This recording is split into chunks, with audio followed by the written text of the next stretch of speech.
विराज, जरा एक बात तो बताओ। संजना ने बहुत ज्यादा चिनकते हुए अपने पति विराज से कहा। संजना, आखिर कहना क्या चाह रही हो तुम, और मुझसे इस तरह से चिढ़कर क्यों बात कर रही हो? विराज संजना की बात का अर्थ ना समझकर चौंक कर बोला। विराज, क्या तुम सचमुच मेरे चिढ़ने का कारण नहीं समझ रहे, या फिर समझना नहीं चाह रहे? संजना ने फिर से चिढ़कर कहा।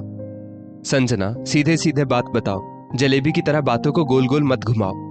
इस बार विराज भी चिड़चिड़ाकर बोला। अरे विराज, इसमें इतना अनजान बनने की क्या जरूरत है? मेरी तो ये समझ में नहीं आ रहा है कि तुम्हारे पापा तुम्हारी बीमार मम्मी को यहां हमारे घर पर क्यों लेकर आए हैं। संजना ने एकदम से त्योरियों को चढ़ाकर तिरछी नजर करते हुए विराज से पूछा। संजना, तुम्हारा दिमाग तो सही है ना? ये कैसी बहकी बहकी बातें कर रही हो तुम? पापा बीमार मम्मी को लेकर यहां आए से तुम्हारा क्या मतलब है? ये घर उन लोगों के अपने बेटे का है। उनका जब जी चाहे तब वो यहाँ पर बेझिझक आ सकते हैं। इसके लिए उनको किसी की भी इजाजत लेने की जरूरत नहीं है, यहाँ तक कि मेरी भी नहीं। और हाँ, एक बात और, वो यहाँ अपने आप आए भी नहीं है। मैंने ही उन लोगों को जबरदस्ती फोन करके बुलाया है। वो लोग तो यहाँ आना ही नहीं चाहते थे, लेकिन मैं मम्मी को यहीं पर अच्छे से अच्छे डॉक्टर को दिखाकर उनका इलाज करवाऊंगा। विराज ने संजना की बातों से बहुत ज्यादा चिढ़कर कहा। अच्छा, वही मैं कहूँ, ये बिन बादल के अचानक बरसात कैसे हो गई? ना कुछ फोन पर मुझको बताया, ना पूछा, और बेधड़क मेरे घर में बीमार मम्मी जी को लेकर पापा जी अचानक चले आए। वैसे तो मुझसे ही फोन पर बातें करते थे, लेकिन इस बारे में कोई बात नहीं की। पर तुमने ये फैसला बिना मुझसे पूछे कैसे ले लिया? ये घर हम दोनों का है, अकेले फैसला करने वाले तुम कौन होते हो? संजना ने व्यंग्यात्मक लहजे में बहुत ही बदतमीजी से कहा। संजना, तुम्हारा होश तो ठिकाने पर है ना? तुम ये सब क्या अगड़म बगड़म बोले जा रही हो? जरा बोलने से पहले एक बार सोचो भी तो कि क्या बोले चली जा रही हो। इसके बाद अगर एक भी शब्द मेरे मम्मी पापा के खिलाफ बदतमीजी से बोला तो बिल्कुल भी अच्छा नहीं होगा। ये बात ध्यान रखना। मेरे मम्मी पापा मेरे जन्मदाता है, वो कोई ऐरे गैरे नहीं कि तुम उनके लिए जो जी में आएगा वो बोलती चली जाओगी। ये घर मेरा है, और अपने मम्मी पापा के लिए मैं जो भी चाहूं वो फैसला ले सकता हूं। तुम कौन होती हो मुझको इस तरह से टोकने वाली? खबरदार, जो इसके बाद एक भी शब्द मुंह से निकाला, वरना मुझसे बुरा कोई नहीं होगा। विराज भी संजना की बदतमीजी भरी बातें सुनकर एकदम से भड़क उठा। अच्छा, तो क्या कर लोगे? मतलब उन लोगों की वजह से मुझको धमकाओगे? संजना बजाय शांत होने के और भी ज्यादा भड़क उठी। विराज, एक बात कान खोलकर साफ साफ सुन लो, मैं उनकी तीमारदारी बिल्कुल भी नहीं करूंगी। तुम्हारे छोटे भाई ने तो अपनी जिम्मेदारियों से मुंह मोड़कर पापा जी और मम्मी जी को तुम्हारे सिर मढ़ दिया, लेकिन मैं बेवकूफ नहीं हूं। मुझसे नहीं होगी उन लोगों की कोई सेवा। देवर और देवरानी ने तो अपनी आजादी हासिल कर ली और हमको फंसा दिया। संजना तो समझने का नाम ही नहीं ले रही थी और उल्टा सीधा बोले ही चली जा रही थी, क्योंकि उसके सास ससुर, उसके देवर सिवान और देवरानी कम्मों के पास अपने छोटे से कस्बे के पुश्तैनी घर में रहते थे, और वो विराज और दोनों बच्चों के साथ बड़े शहर में विराज की नौकरी की वजह से रहती थी। छोटे से कस्बे से आई संजना बड़े शहर की आबो हवा लगने के कारण अब पूरी तरह से मॉडर्न बन चुकी थी, और मॉडर्न के साथ साथ संस्कार और सम्मान भी जैसे घोल कर पी गई। इससे पहले जब भी उसके सास ससुर उन लोगों के पास आते, ज्यादा से ज्यादा 8-10 दिन रुककर वापस चले जाते, लेकिन इस बार तो ससुर जी कल रात अचानक बीमार सास का इलाज करवाने के लिए उसके घर आ गए थे। मतलब अब तो महीनों की फुर्सत, और इस तरह अचानक जब वो लोग आ गए तो संजना से बिल्कुल भी बर्दाश्त नहीं हो रहा था, और वो कुछ भी बिना सोच विचार किए अनाप शनाप बोले चली जा रही थी। संजना, तुम समझना क्यों नहीं चाहती? पहले मेरी एक बात ध्यान से सुनो। मम्मी पापा को सिवान ने नहीं भेजा, मैंने ही जबरदस्ती उन दोनों को अपने पास बुलाया है, और तुमको इससे कोई समस्या नहीं होनी चाहिए। मैं तुमसे कुछ उम्मीद भी नहीं रखूंगा। विराज ने संजना को फिर से समझाते हुए कहा, क्योंकि वो अपने मम्मी पापा को बहुत सम्मान देता था और उनसे प्यार भी बहुत ज्यादा करता था। लेकिन विराज, एक बात और भी तो सोचो, हमारे दोनों बच्चे अभी छोटे छोटे हैं। कहीं मम्मी जी की बीमारी की वजह से उन दोनों को कोई दिक्कत हो गई तो फिर तो और भी मुसीबत हो जाएगी।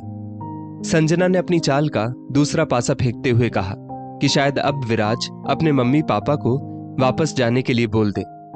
संजना, मम्मी को कोई छूत की बीमारी नहीं है, उनको सिर्फ पेट में दर्द है और जी घबराता है। इस बीमारी से कोई इन्फेक्शन नहीं होता, और मान लो अगर मम्मी पापा हमारे ही पास रहते होते तब भी तुम क्या ऐसा सोचती? विराज मायूस स्वर में बोला, क्योंकि संजना की बातों से वो बहुत ज्यादा आहत हो गया था। विराज, तब की बात अलग होती, लेकिन इस तरह मैं तो शायद एडजस्ट नहीं कर पाऊंगी और मुझसे उनकी किसी भी प्रकार की सेवा की उम्मीद मत रखना। संजना ने स्पष्ट शब्दों में अपना पल्ला झाड़ते हुए कहा। संजना, मुझको शर्म आ रही है तुम्हारी सोच पर। मैं तुमसे उनकी कोई सेवा करने के लिए कहूंगा भी नहीं, क्योंकि बात मम्मी की सेवा करने की है। तो मैं यानी कि उनका बेटा विराज, मैं खुद उनकी सेवा करूंगा। लेकिन हाँ, एक बात सुन लो, मुझको तुमसे ऐसी उम्मीद बिल्कुल भी नहीं थी। और एक बात और भी ध्यान रखना, तुम्हारे भी मम्मी पापा अब उम्र दराज हो रहे हैं। कल को अगर कोई समस्या उनके आड़े आ गई तो मुझसे भी किसी प्रकार की कोई उम्मीद मत रखना, क्योंकि उनका तो कोई और बच्चा भी नहीं है तुम्हारे सिवा। मैंने तो मन ही मन सोचा था कि मैं उन दोनों के लिए भी बुढ़ापे की लाठी बनूंगा, लेकिन आज तुमने बहुत कुछ साफ कर दिया। आक्रोशित विराज एकदम से भावुक और दुखी होकर बोला। उसकी आंखों से टप टप करती हुई 2 बूंद आंसुओं की टपक पड़ी। अब तो ये सुनकर संजना के पैरों तले जमीन ही खिसक गई, क्योंकि वो तो हमेशा यही सोचती थी कि जब भी उसके मम्मी पापा को कोई तकलीफ होगी तो वो उन दोनों को अपने पास बुला लेगी, क्योंकि सिवाय संजना के उनका कोई और था ही नहीं। लेकिन आज तो उसकी बेवकूफी भरी बातों की वजह से विराज ने बहुत कुछ साफ कर दिया। सॉरी विराज, मैं तो ना एकदम से मम्मी जी की बीमारी को लेकर घबरा उठी थी और इसीलिए विचलित होकर पता नहीं क्या क्या बोलती चली गई। लेकिन मेरा मतलब ये बिल्कुल भी नहीं था, मुझको माफ कर दो। अब तो मैं भी मम्मी जी की सेवा देखभाल करूंगी। संजना ने बात को बदलते हुए कहा। संजना, जब बात अपने मम्मी पापा की आई तब तुम तिलमिला उठी। अब तक बात मेरे मम्मी पापा की थी तो तुम्हारी समझ में बिल्कुल भी नहीं आ रहा था। खैर, चाहे जैसे भी सही, तुमको कम से कम अक्ल तो आई।